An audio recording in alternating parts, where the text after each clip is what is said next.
Hi,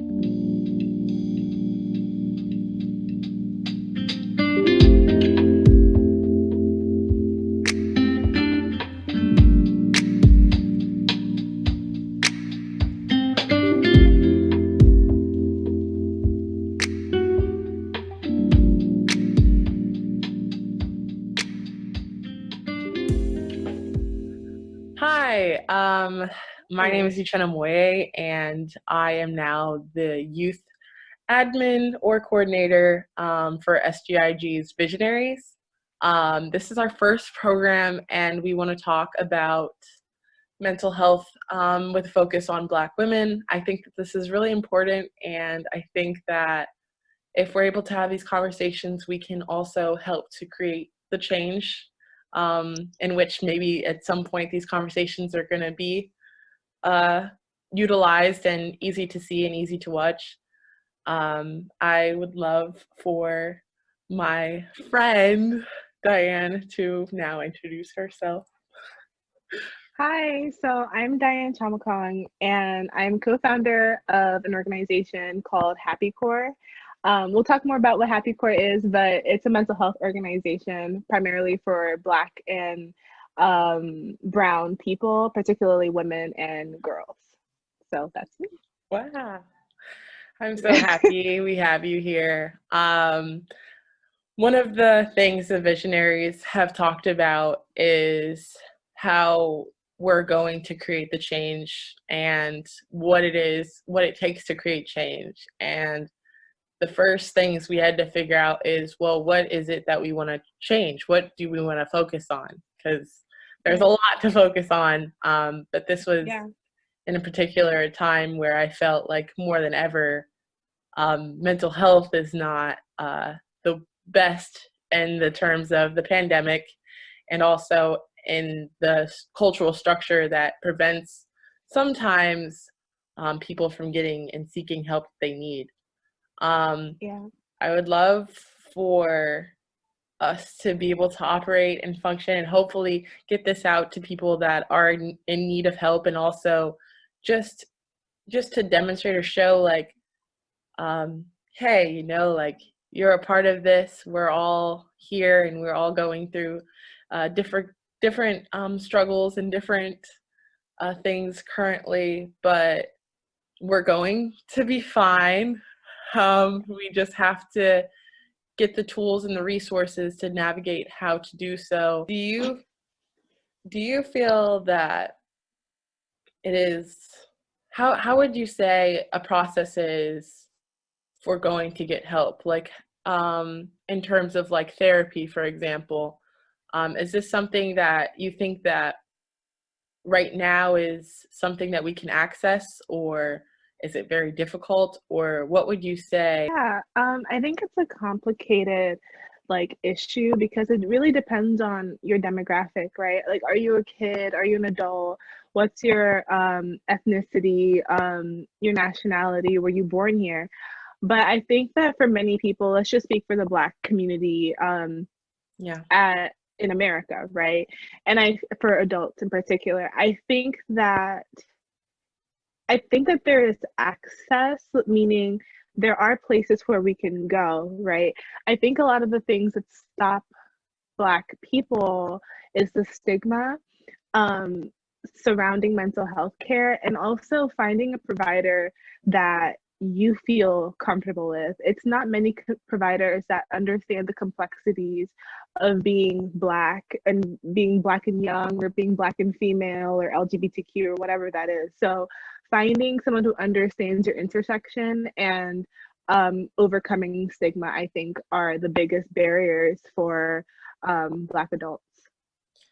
Yeah, I fully agree. It's to the point where there's times where you may go to seek help and get help, but the person may not understand the dynamics of you or you as an individual to help you with the cultural barriers and differences. But given that's a circumstance, we still want people to know that there are resources available to them, and that it takes a little bit more effort on people of color to find the resources, because there isn't what I would say a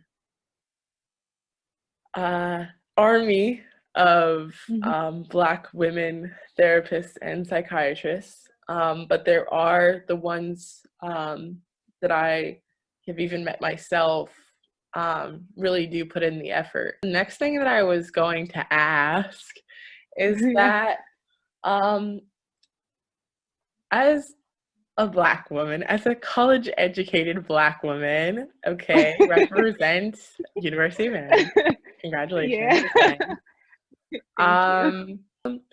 And I kind of want to ask, if it's not too much to ask, do you think that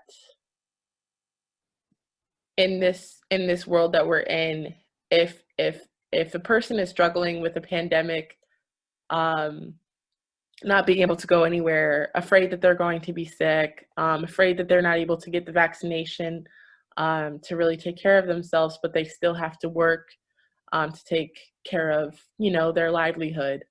What can we start to do, or what can we start to pull or tie into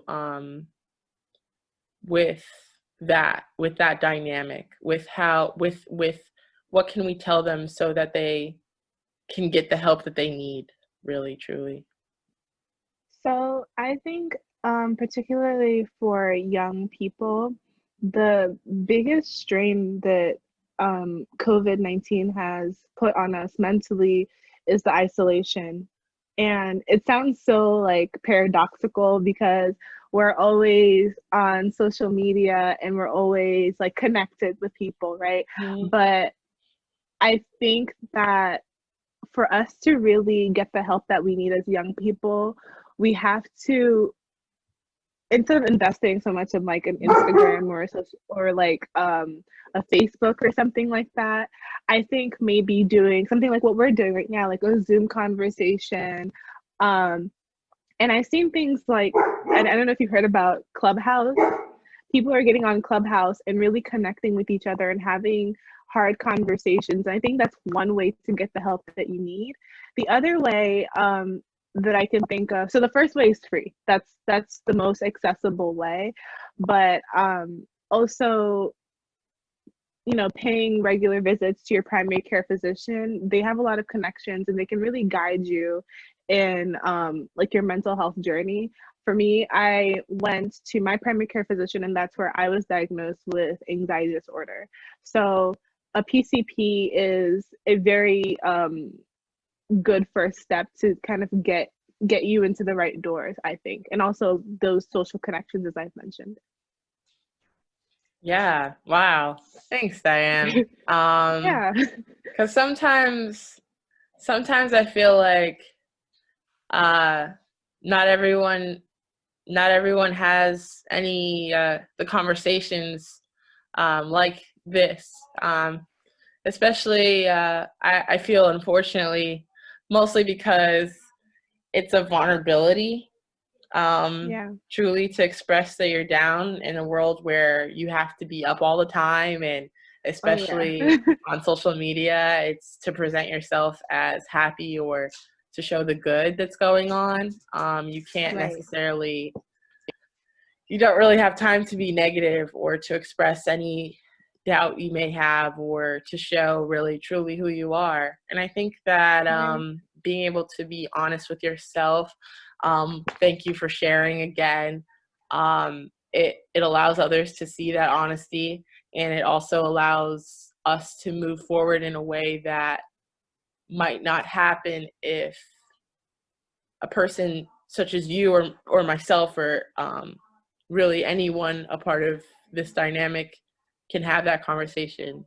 I noticed that a lot of the time there are the stigmas, or the conversations about, well, I don't want to be on medication because it's going to alter my brain and how it works, and to some extent, I would say that there is truth, a little bit of truth in everything.